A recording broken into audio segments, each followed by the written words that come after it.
ምን ትሰራለሽ እዚህ? ሲላምላክ I'm going to go። ሲላምላክ? እሱን ታዩና ወዴት ነው የምትሄጂው? ደስተኛ መሆንበት ቦታ፣ አንተን ማላይበት። ቆይ ይሄን ያህል ምን ባረግሽ ነው እንደዚህ የጠላሽ?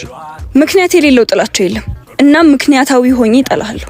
አንቺ እንዳልሽው እኔም ምክንያታዊ ሆኜ እከታተልሻለሁ። እኔ እኮ ትልቅ ልጅ ነኝ። የምፈልገው ነገር ሳርግ አንተን ማስፈቀድ አይጠበቅብኝም። የምትፈልጊውን ነገር ስታደርጊ ግን ክብርሽና ማንነትሽን ላሳጣሽ አይገባም። What do you mean?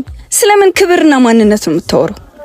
ይኸውልሽ ባሚ፣ እናታችን ስትጠፋ ያስቀመጠችልን ደብዳቤ ነበር። ብዙ ኃላፊነት ሰጥታኝ ነው የሄደችው። የምታገኙ ሰው በሙሉ የሚጎዳሽ ይመስለኛል። ሴትነትሽን ይጠቀሙበታል ብዬ እፈራለሁ። አንቺ የሆነ ነገር ብትሆኚ ራሴን ይቅር አልለውም።